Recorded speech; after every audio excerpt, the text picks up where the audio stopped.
Okay, well, great. Good to get together. We're going to be talking on the prophecies of Jesus. I've done a talk here on the messianic prophecies from the Old Testament, pointing forward to this Messiah who's going to come. And I've looked at those prophecies and shown you how Jesus fulfilled. There's about 10 that I think we can demonstrate with strong evidence still that to the world that Jesus fulfilled them. But this is a little different. So this is the first time I've done this talk. This is prophecies Jesus himself made about the future. Okay, and I'm going to show you how he fulfilled, or how those prophecies that he proclaimed were actually fulfilled. Okay, so that's what we're looking at. We're going to be looking mainly at probably what's considered the most controversial passage in the entire New Testament, maybe the entire Bible, but definitely the New Testament. C.S. Lewis called it the most embarrassing verse, but he actually said better things to say about it after that. He talked about it in a good way. But it's truly, I say to you, this generation will not pass away until all these things have taken place. Okay, Jesus said that, and guess what? We talked about Bart Ehrman, other skeptical scholars. It doesn't matter who you ask. Everyone studying these subjects agrees Jesus said that. Okay, so Jesus did say this statement. He said this prophecy. But the question is, well, what did he mean by that? And what was the fulfillment of that? What does this generation mean? What does all these things mean? So that's what we're going to be looking at. It's in all three Gospels, Matthew, Mark, and Luke. Okay, almost pretty much identical in all three. But let me start with just kind of a hard-pounding prophecy of Jesus. Just one of those irrefutable ones that, I might even use at the Bart Ehrman debate, we'll see. But it's this one where Jesus, he's in the room. This is about a week before he was crucified. And the woman comes in, remember, and she breaks the perfume on his feet. She washes his feet with her hair and her tears. And then Jesus, and then the disciples get mad because she's wasting this perfume. And Jesus says, "Let her alone. Why do you bother her? She has done a good deed to me. For you always will have the poor with you. And whenever you wish, you can do good to them. But you do not always, and you can do good to them whenever you wish, but you do not always have me." Look at that. A clear, cut and dry, 1-2 punch prophecy. Jesus said the poor will always be with us. Are there poor still with us? Yes. Let me hear an amen. I mean, that's a mic drop. That's a mic drop prophecy. I mean, clearly, right? Do you think I should lead with that with the Bart Ehrman debate? Are there poor here, Bart Ehrman? Are there poor? Okay, it's gonna get better than that, I promise. Jesus' prophecies will get better than that. That was meant to be funny. So that was not one of the good ones, but just kind of an interesting statement that he made. But within 2 verses of this, there is an interesting one. There is one that I find fascinating. Not a powerhouse one, I would say, but one that I find very interesting within the same account of this woman who came in and broke the perfume on Jesus' feet. So he goes on to say, this is the very next verse. He says, "She has done what she could. She has anointed my body beforehand for the burial. Truly I say to you, wherever the gospel is preached in the whole world, what this woman has done will also be spoken of in memory of her." Kind of really fascinating little statement of Jesus, because he doesn't say this about anyone else. There's no other story in the Gospels where he says, you know what, this particular person, I want to make sure that story, wherever the gospel goes in the entire world, it doesn't matter where, Middle East, China, wherever it goes, that story is going to be told as well. Interesting that he said that, but what's really cool, I showed you right here at the bottom, all 4 Gospels have this story. All 4 Gospels have the story. And if you study the Gospels, that's pretty unique. In fact, there's only one other story that occurs in all 4 of the Gospels before the Passion narratives. They all pretty much follow each other when you get to the last week of Jesus' life. But his miracles, the only one that's in all 4 Gospels is the feeding of the 5,000, or even 15,000 with the women and the children. That's the only one that's in all 4 Gospels. This story just happens to be in all 4 Gospels. It's almost as if they were each writing their stories. They're picking, they got all this embarrassment of riches and miracles and different things they want to put in there. And Jesus is working behind the scenes and saying, hey, you better get that in there, Mark. You better get that in there, Luke. You better get that in there, John. I want this to be told. So it's kind of cool because, if you look at church history, sometimes they didn't have all 4 Gospels when they went and proclaimed, before the printing press, when they went and proclaimed the gospel. But whatever gospel they had, if they had Matthew or they had Mark or they had John, they would tell the story when they shared the gospel. It's kind of like I said, not a powerhouse prophecy, but just kind of interesting now that we're looking at it 2,000 years hindsight. Let me look at 2 impressive predictions by Jesus about his gospel and about his words. These 2 I also find fascinating. He says in Matthew 24, And this gospel of the kingdom will be preached in the whole world as a testimony to all nations, and then the end will come. Just an interesting statement if you think about Jesus as this Jewish prophet from Galilee, from Nazareth, carpenter. 2,000 years ago, he's got, a ragtag team of disciples. He's got women following him. And he says, you know what, everyone here listening to me, just so you know, this gospel that I'm talking about, it's going to go to the entire world. Every single nation one day will hear this message. Every single nation will hear the good news about me and about this kingdom that I'm proclaiming. Pretty, maybe arrogant even, right? I mean, that's a pretty amazing statement, unless, of course, it's true. Unless, of course, it will happen. And I have fun with this one. This is when I like to ask my unbeliever friends. I say, what do you think? Listen to that prophecy of Jesus. What do you think? Do you think, looking now over the last 2,000 years and thinking about the future, do you think that prophecy will be fulfilled, or do you think it won't?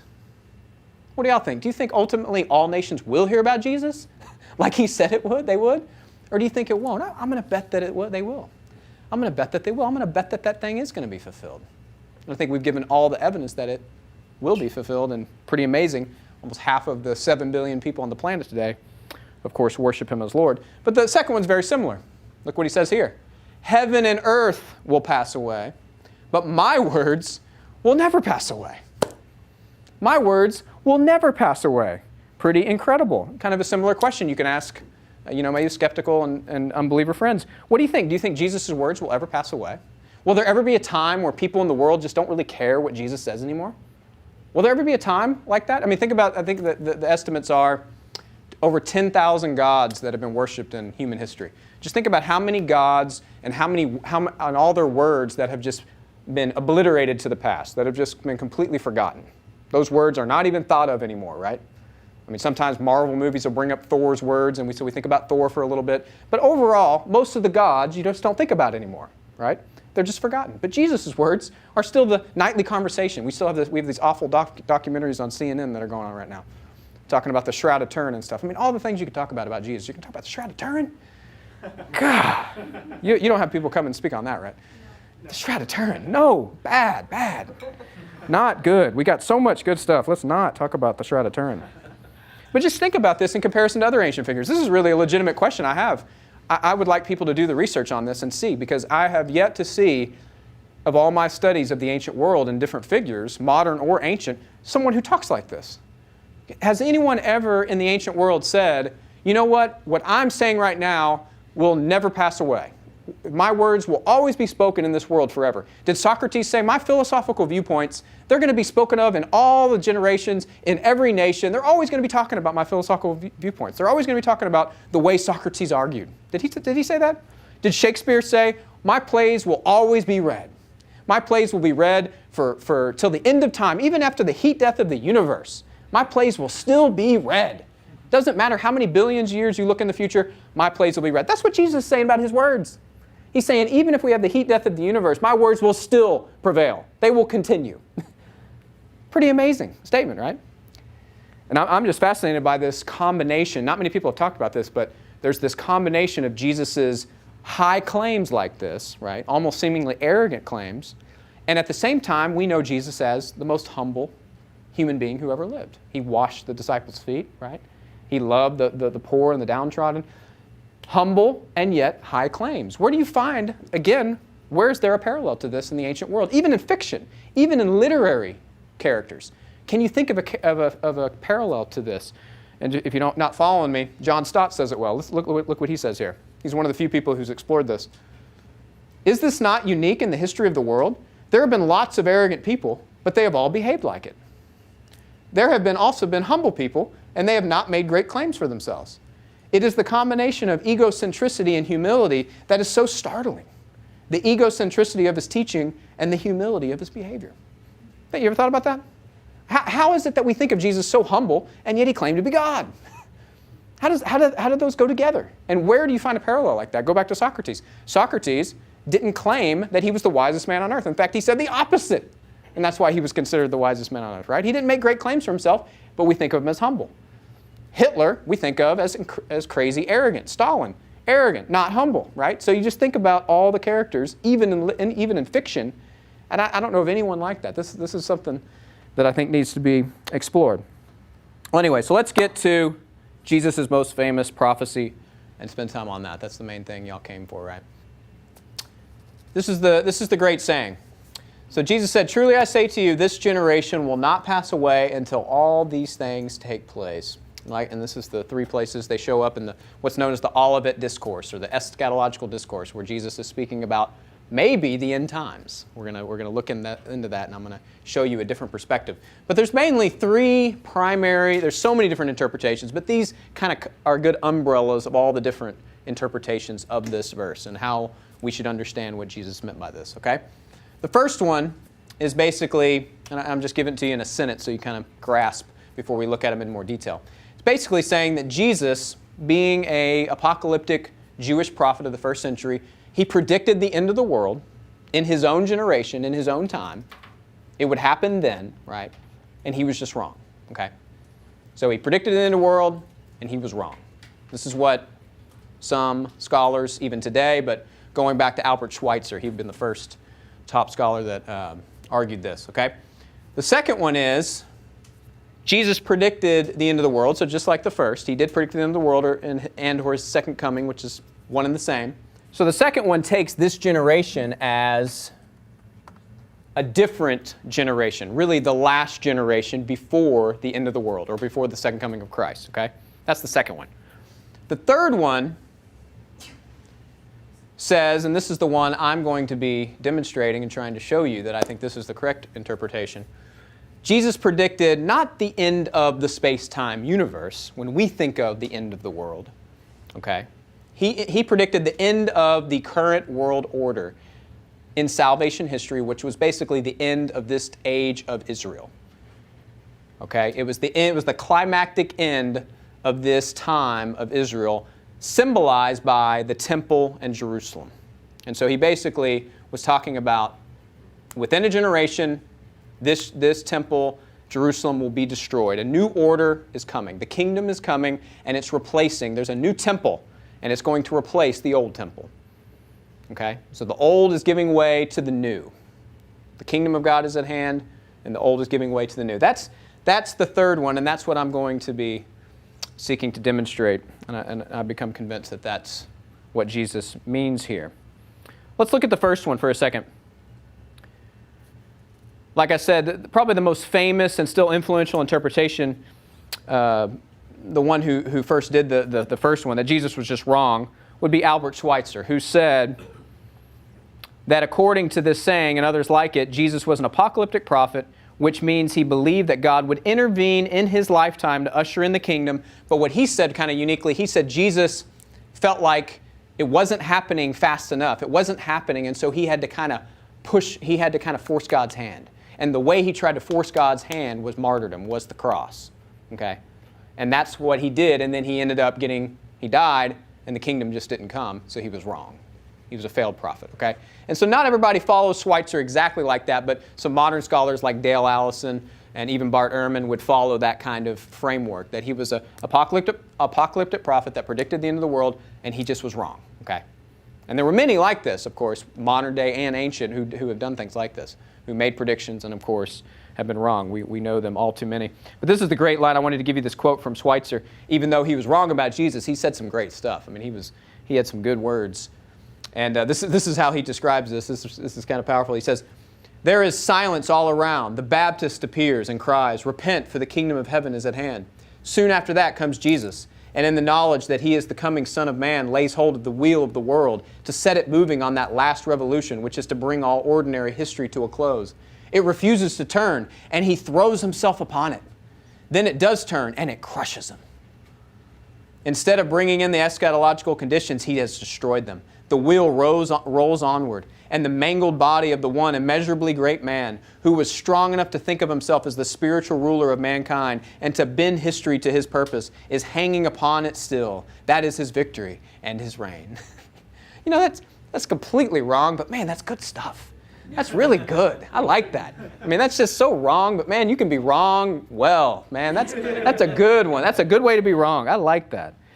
In fact, if you don't know this, Albert Schweitzer, he's known as he's like the Mother Teresa, secular people were referred to. He was this medical doctor who sold everything and basically went to Africa and did medical missions most of his life. And even though he was this brilliant scholar, and you know what inspired him to do that? The failed prophet Jesus.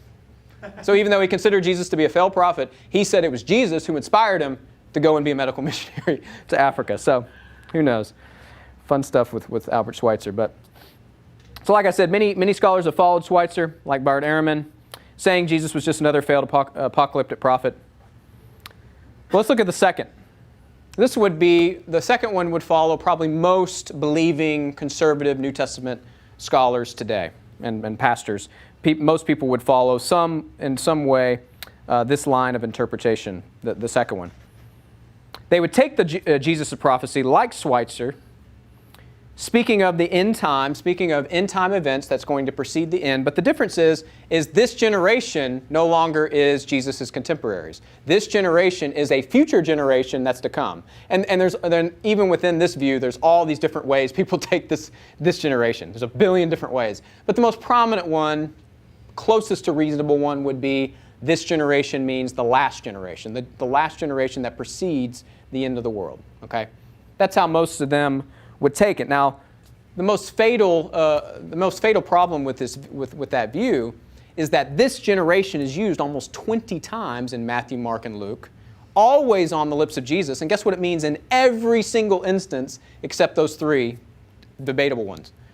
This generation, the people Jesus is talking to. Okay, his contemporaries, the very people he's talking to.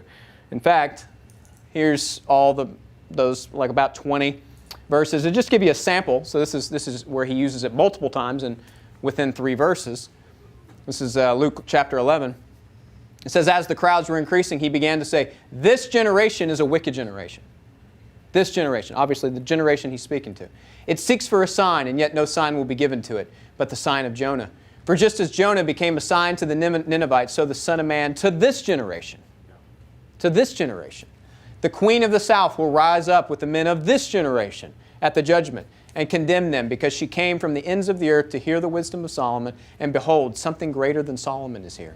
The men of Nineveh will stand up with this generation at the judgment and condemn it, because they repented at the preaching of Jonah, and behold, something greater than Jonah here. Not really confusing about what he means by this generation, right? Not very confusing. It is the contemporary people. Even D.A. Carson, one of the top conservative New Testament scholars, said this generation can only with the greatest difficulty be made to mean anything other than the generation living when Jesus spoke. Okay? So if he's right, most more conservative, believing New Testament scholars are wrong in the way that they're interpreting this generation. That's why we need to go with the third option. The third option does take this generation as Jesus' contemporaries. Okay? He's talking to his contemporaries when he says, this generation will not pass away. He's talking to those people. And it also sees Jesus as a Jewish apocalyptic prophet, which he was. He wasn't less than that, but he was more than that, right? So Jesus was an apocalyptic Jewish prophet, but he was more than that, right? But he definitely was not less. This view, like I said, says that Jesus had come, the last of a long line of prophets, in fact, God's very own Son, as he tells in that parable, the parable of the vineyard. And he says, I'm the last to come to announce the decisive end of the old order of Israel. And this is symbolized by Jerusalem and the temple being destroyed. Okay? It's a climactic event. If you go back to the Old Testament, just try to count how many books and how many chapters are devoted to the destruction of the temple in 586 BC by Babylon. I'd say 40% of the Old Testament is devoted to that, discussing that. Prophets, the stories in Kings and Chronicles. It's a big deal for Judaism, for ancient Judaism, the 586 BC. So we should expect what happened in 70 AD to also be a big deal, a very big deal, since it only happened twice, right? There's only been 2 temples that have been destroyed twice. In fact, if you study the book of Mark, the Gospel of Mark in particular, in the days leading up to Jesus' arrest and crucifixion, guess what? It's all about the temple. You may have never noticed this. I'm going to show you this. It's all about the temple. The temple is in center stage in Mark's discussion in the last week of Jesus' life. In fact, most scholars would agree that the primary reason why Jesus was taken before the Sanhedrin, they had probably heard about Jesus doing miracles and heard about maybe his claims and different things, but ultimately it was the temple incident. It was when he did the thing in the temple where he turned over the tables, Pretty much all scholars agree that Jesus did something at the temple. There was some incident at the temple, and that's what brought him before the Sanhedrin. But what got him crucified wasn't that. What got him crucified was his claim, "You will see the Son of Man coming on the clouds of heaven and seated at the right hand of God." And the high priest ripped his clothes and said, "Blasphemy. He deserves death." And they got him to Pilate, and you know the rest. Let's look at this. Let me show you in Mark. So Mark chapter 11 basically begins the story of the last week of Jesus' life. It's Palm Sunday. How appropriate. Palm Sunday is this Sunday, isn't it? Mark 11, 1 through 10 is Palm Sunday. This is when Jesus comes in riding on the donkey. He acts out basically the coming of Yahweh to Zion, spoken of in Zechariah. He's fulfilling the prophecy in Zechariah, but if you study Zechariah and you look at the whole context, it's all about how God, Yahweh, is going to come one day to be king over Jerusalem. In fact, it says he's going to put his feet on the Mount of Olives. He's going to come to Jerusalem and he's going to be king, okay? And so Jesus is acting out that prophecy in Zechariah 9, riding on the donkey into Jerusalem. But when you get to verse 11, what's the first thing he does when he gets there? He goes into the temple. And it's interesting, only in Mark does it tell us this, but in Mark, he goes into the temple, he looks around, and then he leaves. He spends the night. Then the next day, he sees a fig tree. He's hungry. He goes over. There's no fruit on that fig tree. You die! He curses that fig tree, man. That fig tree deserved to die, just so you know. That was a just kill. That fig tree deserved to die. So he curses the fig tree, and then you know what he does right after that? He goes into the temple, and then he does what the story we all know. He turns over the tables. He does the great temple incident. Then, guess what? He goes back out. Peter says, "Look, Rabbi, the fig tree you cursed has withered to the very roots." You see that? And if you look, what I have here on the PowerPoint, Mark has sandwiched the cursing of the fig tree with the temple scenes, with Jesus going to the temple. Why do you think he did that? What do those two things have to do with one another? The fig tree represents Israel. And so Jesus is cursing the fig tree. This wasn't just some random act of anger at a plant, right? This was a purposeful, symbolic act, just like the prophets of the Old Testament would do, to demonstrate that just as the fig tree did not produce fruit and therefore it got cursed, Israel is not producing fruit and therefore their temple is cursed. And that temple is going to be destroyed. That's what he's saying. And even more than that, look at what he said when he went into the temple in the great temple incident. You may never looked at the context of the verses Jesus quotes. It says, "Then they came to Jerusalem, and he entered the temple and began to drive out those who were buying and selling in the temple, and overturned the tables of the money changers and the seats of those who were selling doves. And he would not permit anyone to carry merchandise through the temple. And he began to teach and say to them, 'Is it not written, my house shall be called a house of prayer for all nations? But you have made it a robber's den.'" A den of robbers. That's that second one that's significant. You know where that comes from? Jeremiah. Jeremiah chapter 7. If you go back to Jeremiah chapter 7, and most of Jeremiah, you know what that book's about? You know what that section's about? Jeremiah is standing at the temple. Not this temple. It's the temple that was destroyed by Babylon in 586 BC. Jeremiah is standing there just like Jesus. And you know what Jeremiah is saying? Very clearly, "Thus says Yahweh, this place is about to be destroyed. Babylon's coming. You better get out of here. This place is going down. God's judgment is on this place. God told me not to pray for this place. God told me not to marry in this place. God told me not to have children in this place. This place is going down. It is cursed because of your rebellion." It goes into all the idolatry, which you should know if you read the prophets. So that's what Jesus is saying. See, anytime you see if you have a little title in your English translation right here of this story and it says temple cleansing, mark that out with a black marker. That's awful. That is ridiculous. Jesus wasn't going in there and saying, "Oh no, we need to make room so you can pray more. Stop raising prices on these things. Stop that. No, don't do that. Let's fix this place. Let's make this better." No, he's bringing judgment on this temple. He's saying this place is going to be destroyed. It's a threat. It's saying that he's prophesying, just like the prophets of old, like Jeremiah, this place is going to be destroyed. He's not cleansing the temple. That's a horrible title. Okay, mark that out if you see that. It's not scripture, so it's okay. It's okay. What does he do right after that?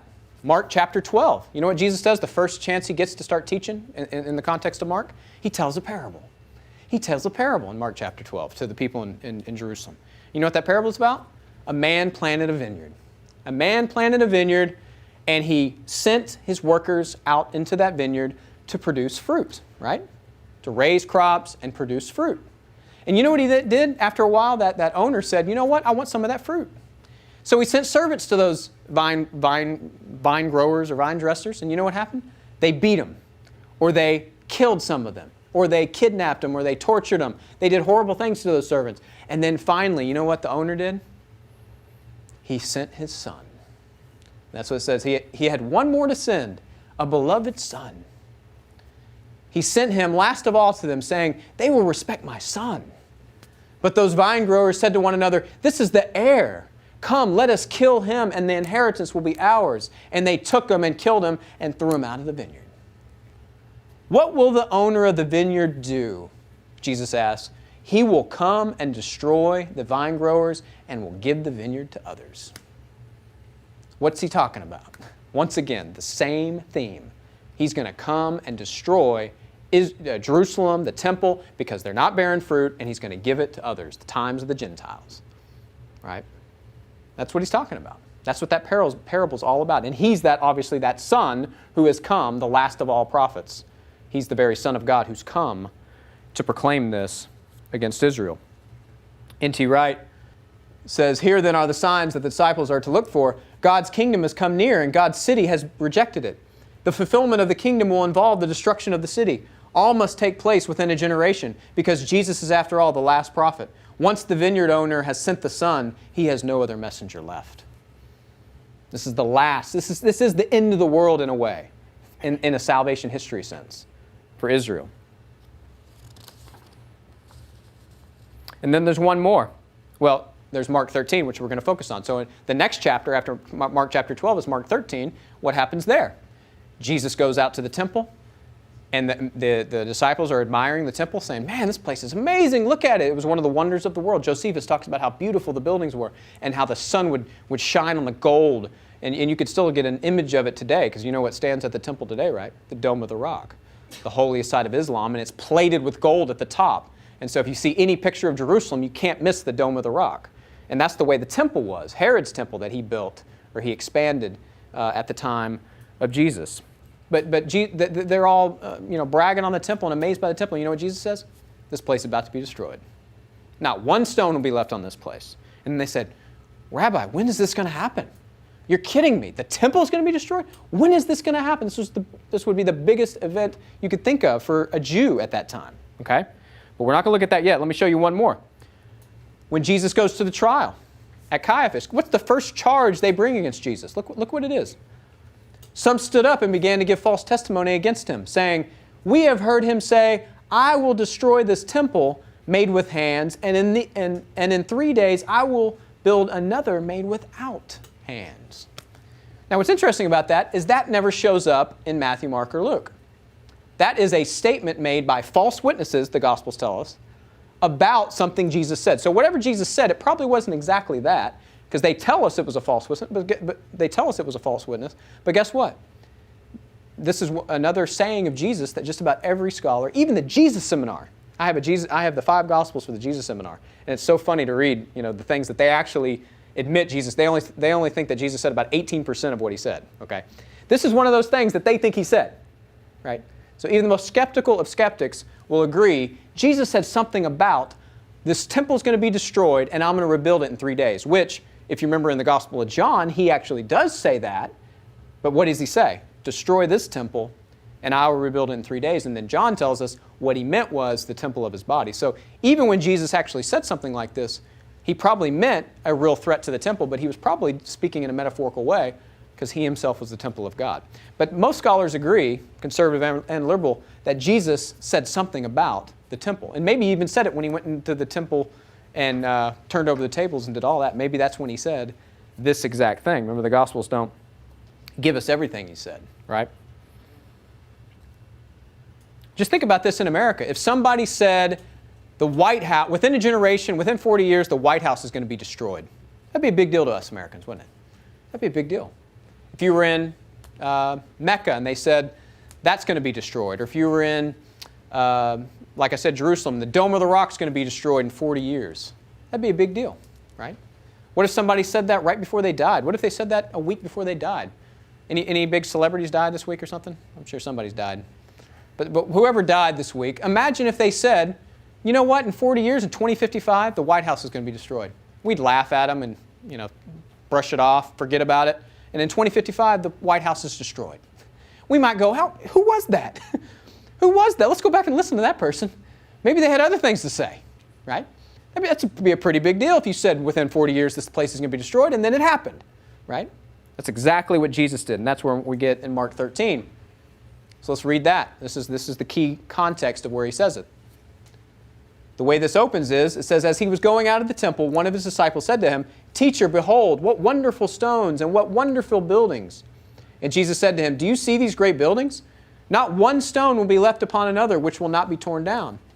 As he was sitting on the Mount of Olives, opposite the temple, Peter and James and John and Andrew were questioning him privately, Tell us, when will these things be, and what will be the sign when all these things are going to be fulfilled? What are the disciples asking about? Clearly, about the temple, right? I mean, what else are they talking about? They're asking about the temple. They're saying, okay, you just blew our minds here, Lord. You just, Rabbi, whatever they probably didn't call him Lord. They probably called him Rabbi. You just blew our minds. The temple's going to be destroyed? This is our life. This is the nation of Israel's epicenter. This is everything. This is where God meets with man. This is our high priest. This is our sacrifices. This is everything, right? The temple was everything at that time. When the temple got destroyed later, Israelites, Jews became book people. That's kind of the famous line. They became book people. They focused on the Torah. But before that, Second Temple Judaism, where Jesus comes, the temple is everything. The temple is the center of everything. And so to say it's going to be destroyed is a huge, huge deal. And that's exactly what they want to know about.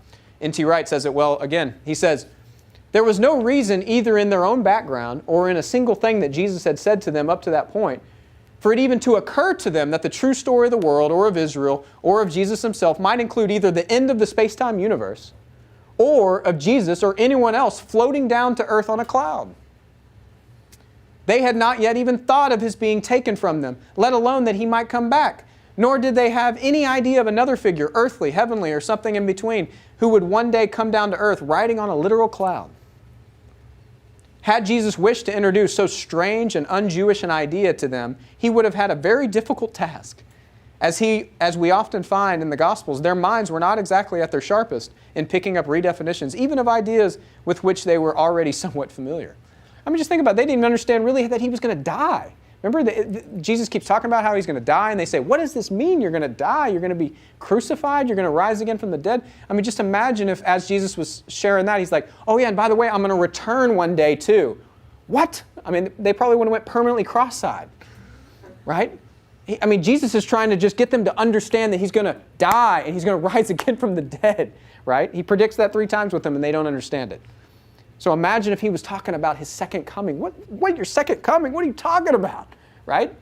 He's not talking about that. He's talking about the temple. I don't have time to take you through it, but if I could, I'd go verse by verse for the next about 20 verses, Mark 13:5 through 23. You should read it on your own. You read it in a whole new light after this lecture. But I could take you verse by verse and show you how from 30 AD, from the time of Jesus, to 70 AD, all those things happened. There was a historical fulfillment of all those things in that list. Famines, earthquakes, persecution of the Christians. Any persecution during that time? Nero, Book of Acts, led before governors and kings, false prophets and messiahs. Josephus tells us all these things that happened during this time that Jesus talks about. Wars, rumors of wars. All of it happened in that time period, okay? But it's Mark 13:24 through 27 that's going to shock you the most. That's the one that needs our attention, okay? But we can take a break. Any questions from the room? And then we'll see if Garrett on the computer has anything. So is this passage we're talking about now, is it talking about before the temple is Yeah, so I'm arguing that the question the disciples ask and the claim that Jesus, the prophesying Jesus is doing, is the destruction of the temple. Okay, so you got to keep in mind, when this is set. So this is like either 30 or 33 AD. Okay, this is when this discussion is taking place. So this is about 40 years out from when the temple actually was destroyed. Which, like I said, if somebody predicted the White House would be destroyed in 40 years, or the Dome of the Rock would be destroyed in 40, that'd be a big deal. That would be a real prophecy, right? If you were able to do that. Does that make sense? I'll get to the second coming. We'll get to that. But I'm trying to ground you in the first century Jewish context, and just even Jesus and disciples. Like I said, they had no concept of a second return to earth. I mean, this would have been crazy for them to think. Jesus might have made statements that meant that, and they understood that later. But there's no way he was sitting there going, okay, now understand this. Okay, I'm going to rise again from the dead. I'm going to return again one day. Okay, you got to understand. This wasn't what was happening. Okay, and you don't even see that. There's not even really clear teaching on that in the Gospels until post-resurrection. Okay, but we'll get to more about the second coming later. But stick with the destruction of the temple, because this is what this is all about. That's why there's all that leading up to it. And this is a huge deal. See, it doesn't feel like a huge deal to us. One, we're Gentiles. One, we're 2,000 years away. But in that time, the temple being destroyed was everything. Okay, just like 586 BC, all that was devoted to that, the first temple, when it was destroyed in the Old Testament, you see how important that was. Okay. Any questions, Garrett?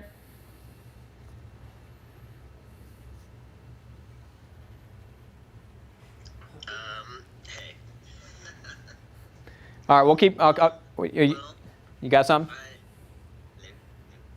I have one question, and that's... Might be able to turn it up. I know that the Son of Man was thought by a lot of, how to describe them, little cults in Judaism as being a cosmological figure, as being some kind of cosmological end of the world figure. He's saying that Messiah figure who would come. So I'm wondering. Well, that's where I would challenge. So, yeah. N.T. Wright's quote there. We're about to get into the Son of Man passage, so I'll explain that more then. But let me clarify. So Garrett said that some in early Judaism before Jesus and at the time of Jesus were thinking of and had an idea of a Son of Man, a cosmic figure, a Son of Man, which is true. That is true. There's only a few instances, not a lot. First Enoch, Fourth Ezra. There's a few writings that talk about the Daniel, one like a Son of Man. But none of them, Garrett, and this is the main point, none of them talk about a Son of Man coming to earth, a descent like that. Nobody was expecting a Son of Man coming down. It was always in the sense of vindication. It was always in the sense of seated at God's right hand and God's throne room. But it wasn't in the sense of a Son of Man coming to earth. There's no text that at least I know of, and that's the lecture I did a couple weeks ago at Reasonable Faith Dallas, was on the Son of Man, and that you don't find. And I think that's one of Wright's main points. Nobody expected an actual human like figure to float on a cloud to planet Earth. Does that make sense? Really? Doesn't this refer to Daniel? Is it Daniel? Yeah, Daniel. But in Daniel, there's nothing about the Son of Man coming to earth. It's all about the Son of Man flying on the clouds in a vision to the Ancient of Days, clearly in God's throne room. I'm under the impression, I've been listening to Bart Ehrman's How Jesus Became God CD lectures, actually, from the... Yeah, I've read his discussion on this. He doesn't... No, there's nothing about a Son of Man coming on a cloud to earth. Yeah, look into that, and we can talk more about that if you can find some. But I've read Bart Ehrman's discussion on this, and I know he doesn't have anything. But I mean, the idea is... That's all I got. Okay, Garrett. The idea of someone ascending to heaven or descending from heaven isn't foreign to the Jewish attitude. I mean, one of the prophets in the Old Testament, I wish I could remember his name, he didn't even die. He Elijah, just yeah. up in a cloud and a chariot. He's taken in the chariots and fire. It's not like foreign to the Jews. No, that's not foreign. You're right. You're right. The question is whether or not... this is going to help more when I go through the next... Let me go through the next few slides, and then I think you're going to be helped even more. So, Let me make one. I just wanted to reiterate one quick point, because you're building a case and you want to say, look, Jesus has been talking about the destruction. He's this like complete destruction. And in case there's like any doubt about this fig tree withering, are you being a little loose with the text and trying to say this is what it means? I just wanted to say like the idea of interlacing a story like that is a known literary technique. They call it a Markan sandwich, and so it's not just like speculative. We know that this is what is going on here. This is what it's saying. Definitely. Yeah. Good. So this is where you're going to be the most surprised. Most of you, I assume, are believers, and so this is that I'm going to expand your mind a little bit on this one. You ready? So this is the classic passage. This is repeated in Matthew and Luke as well.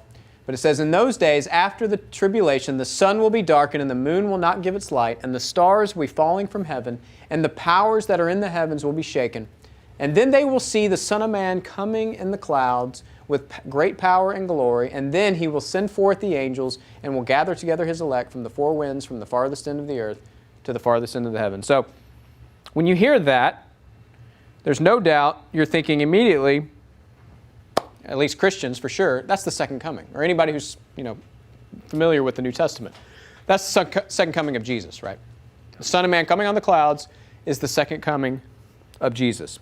Okay? Well, people who think that way, what I'm going to argue here is they're both right and wrong. Okay? They're both right and wrong.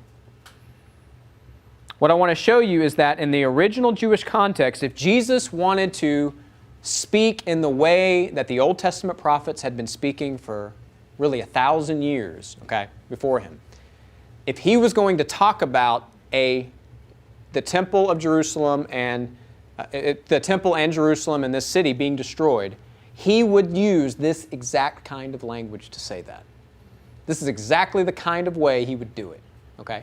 If he wanted to say, as a Jewish prophet, guess what, guys? This place is going to be destroyed. And he wanted to use apocalyptic type language that's right at home in the Jewish context in the Old Testament.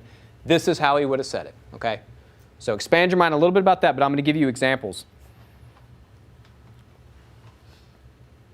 This language could have a layered fulfillment, right? It could mean more than the destruction of the temple. But it doesn't mean less than that. And I think that's the exact historical fulfillment. What happened in AD 70? When Rome came and leveled Jerusalem and leveled the temple in AD 70, that's what this is historically referring to. When Jesus made that claim and answered the disciples' question, because that was their question. It was about the temple. This is what he's talking about, okay? And I'm going to show you how that works. Let me give you just two examples. Notice again, this text in Mark 13, what Jesus says. "In those days, the sun will be darkened, and the moon will not give its light, and the stars will be falling from heaven," right? This is Isaiah chapter 13. It says, "Behold, the day of the Lord is coming." The day of the Lord, right? "Cruel with fury and burning anger to make the land a desolation, and he will exterminate its sinners from it. For the stars of heaven and their constellations will not flash forth their light. The sun will be dark when it rises, and the moon will not shed its light." Okay? Now, what's Isaiah 13 talking about? Is that talking about some cosmic upheaval into the world situation that happened 700 years before Jesus? No, actually, if you read the context, it's talking about the destruction of Babylon. It's talking about God's judgment on Babylon, which in history, how did it happen? Armies came and fought with them and beat them and destroyed them. Okay? That's what the stars of heaven falling on the earth, which obviously, if you took that literally, it doesn't even work, right? That's what that language is talking about, right? That is what the historical referent of this apocalyptic language, when Isaiah wants to talk about how a nation is going to be actually destroyed by an army, this is how he says it, okay? Let me give you another example. The Son of Man on the cloud. That's the big one, right? This is Isaiah 19. Look what it says. "The oracle concerning Egypt. Behold, Yahweh, the Lord, is riding on a swift cloud, and he's coming to Egypt. The idols of Egypt will tremble at his presence, and the heart of the Egyptians will melt within them. So I will incite Egyptians against Egyptians, and they will each fight against his brother, and each against his neighbor, city against city, and kingdom against kingdom." And if you know Mark 13 well, you know Jesus used that language earlier in the section I didn't read. Kingdom against kingdom, nation against nation, wars and rumors of wars. Same kind of language. And notice what's happening here. Yahweh, it says, is going to ride on a cloud and come to Egypt. Now, what does that actually mean in reality, in history? I don't think God ever actually got on a cloud and flew to Egypt. He didn't do that. Nobody caught that on tape. What happened is Egypt, just like Babylon, got destroyed in a historical battle. That's what it means for Yahweh to come on a cloud and destroy Egypt, right? It's not as if after that happened, the Jews are reading this prophecy and they're saying, hey, wait a minute. Egypt got destroyed, but where's Yahweh on a cloud? I'm looking for Yahweh on a cloud. So the historical event is cloaked in apocalyptic language like this, okay? And that's exactly what Jesus says. So see how Jesus is at home in this language that we find in Isaiah, and I could show you tons of examples like this all throughout the prophets. But he's right at home in the language of the prophets, of the Old Testament prophets, you see. By saying the Son of Man is going to come on the cloud and destroy the temple. If you follow Isaiah, you shouldn't be looking for some Son of Man on a cloud, right? When the temple's destroyed, when Rome comes in and surrounds the city and destroys it, that's the fulfillment of the Son of Man coming on the cloud, right? Just like in Isaiah. Does that help a little bit with those parallels? And there's tons of examples like this. This is typical Jewish imagery for events within the present order that are felt and perceived as cosmic, or, as we would say, earth-shattering, right? I like what George Caird says. This is kind of N.T. Wright's mentor. He said, the coming of the Son of Man on the clouds of heaven was never conceived as a primitive form of space travel, but as a symbol for the mighty reversal of fortunes within history and at the national level. So this is what Jesus meant. This was basically my whole argument. So this is what I want you to take away. So that's exactly what Jesus meant. And within a generation, what he prophesied, the answer he gave to his disciples is what happened. The temple and Jerusalem was destroyed. Within 40 years, his prophecy was fulfilled. And he was vindicated as the Son of Man and as a true prophet. And that's exactly what I think how we should take it. Now here's a fascinating thing. When I did the messianic prophecies being fulfilled in Jesus, I showed you in Daniel 9 that in Daniel 9, it actually uses the word Messiah, and it says after the Messiah is cut off, Jerusalem and the temple will be destroyed. So Daniel, in Daniel 9, had said that after this Messiah comes and is cut off, suffers a violent death, then Jerusalem and the temple will be destroyed. Like I said, that's only happened twice in all of human history. So it's kind of interesting, kind of coincidental that it happened that it happened 40 years. The second time it happened 40 years after Jesus was crucified. And we just happen to have this interesting statement by Jesus. Within a generation, by the way, that place is going down. I think we have some pretty good, solid evidence that we have a fulfilled prophecy here, even before the fact. I didn't even get into the dating of the Gospels, but if you can show that Mark and Luke and Acts were written before 70, then you have a clear, even written example of a fulfilled prophecy. So, followers of Jesus basically become the saints of the Most High. They become the new temple. So that's one of the big issues here. The old order is going away, and that's why the epistles and the New Testament talks about how the people of God, the people of Jesus, the new covenant people are the new temple. So the old temple goes down, and we're the new temple. Jerusalem becomes Babylon, and Jesus and his disciples become Jerusalem. That's kind of what happens here. So I'll close really quickly with this on the second coming idea. So the question that remains is, could the apocalyptic language used by Jesus to describe this climactic event in Israel's history, could that have a layered fulfillment? Could that language, like the Son of Man coming on the clouds, could that then be exhausted, right? Just like the stars falling from the sky and all that language from Isaiah and all the prophets, could that be exhausted one day? And that's where I want to say the New Testament has an answer, and it says yes. And so that language that Jesus used, the New Testament writers come in later and they basically say, and I think it also had to do with what Jesus said post-resurrection, because I think post-resurrection he talked about his second coming. But they later came in and said, yes, this Jesus is going to return. And they used that same kind of language that he used. And that's where Acts 1:9 through 11, where it says, he ascends into heaven and the angel says, hey, the same way he left is the same way he's coming back. So Jesus is coming back. Now, is he going to be really floating on a cloud? I don't know how it's going to happen. But I believe Jesus, as a man, the God-man, will come back. He's going to come back to this planet. I don't know exactly how that's going to work out. I think all this is metaphor. But he is going to come back. That's the reality behind the second coming prophecies. And that's what Revelation 1 says as well. Behold, you will see him coming on the clouds, using the Daniel language. But ultimately, he really will come back. Justin, can we point to the fact that he said that he himself didn't know that when he was coming back as part of the case against interpretation 1, that he was talking about his second coming and that? Yeah. The admission of ignorance is definitely true, and I think that's part of. Did Jesus, when he was making this prophecy about the temple's destruction, did he know, he was conscious of the fact that he's using language that ultimately he would fulfill in his second coming, and then that would make sense of why he would say things like, no one knows that day or the hour, right? So he knew that the end of the world could happen sometime post the temple's destruction, but he didn't know when it would happen. That's the way I would look at it. And I think that's one of the issues with the Gospels and with a lot of even the statements of Jesus. Some of it's imminence, it's coming soon, I'm coming soon, and then others it's, hey, I'm gonna be gone for a while. And he shared parables implying that it might be a long time. Exactly.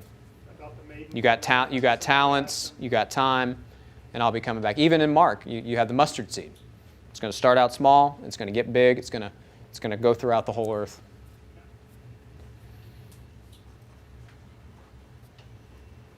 So, fulfilled prophecy. Go and proclaim it from the rooftops. Any, That's what I had. Closing question or two here? Lee? Yeah, Justin, I think the Isaiah 13 passage that you showed in your presentation features the phrase, the day of the Lord, Mm-hmm. there at the top. And you identified the day of the Lord in that passage as referring to God's coming judgment on Babylon. Mm-hmm. But isn't that phrase, the day of the Lord, used in other contexts to refer to The day of the Lord. the day of the Lord, the big one? That's the thing. When you study the prophets, you find there's many days of the Lord. But that's my view. I think all of them, though, will be exhausted one day. So all these many days of the Lord are pointing towards the ultimate day of the Lord, when there will be a judgment of all nations at the end, right? So I think they're all looking forward to, like even the Messianic. I always show when I do the Messianic prophecies, there's a historical referent even to many of the Messianic prophecies, but there's layered fulfillment. So Jesus exhausts what was fulfilled in kind of a minor way in the past, like the woman will be with child, Emmanuel, for example. There was an actual woman who gave birth to a child, and there was a layered fulfillment there. Okay. Again, focusing on Isaiah 13, the phrase, he will exterminate its sinners from it, then the its is the sinners of Babylon. Exactly. Okay, so it's Yeah. God's judgment. Yeah, just go back and read Isaiah 13. In fact, it titles, it's what the Lord says to Babylon in I'm judgment. still having difficulty reconciling some of the details, like the stars of heaven, constellations not showing forth their light, with God's judgment on Babylon, with that event. So how do you reconcile those things? I don't know if I'm getting the question. It's just using cosmic type upheaval language to say Babylon's going to be judged, and so the world's going to be falling down on it. It's like We know historically it wasn't a meteor that ruined it. what the historical referent for just like Yahweh coming on the cloud. Yahweh actually didn't get on a cloud and fly to Egypt and then kick Egypt over. An army came in and destroyed Egypt. That was the historical referent to the apocalyptic language. It's like poetry. It's apocalyptic language. That's Okay, how. so it's some metaphorical Exactly. language going on right there. Exactly. Okay. Yeah, and that's what I'm arguing. Jesus is doing in the original context when he answered his disciples' question. He spoke like an Old Testament prophet, and he cloaked his prophecy of the temple's destruction in this apocalyptic language. That was exactly the way the Old Testament prophets spoke, but that language could be interpreted and lend itself to even the second coming language later. Is the way I'm arguing. Well, we're out of time, but let's thank Justin for great presentation.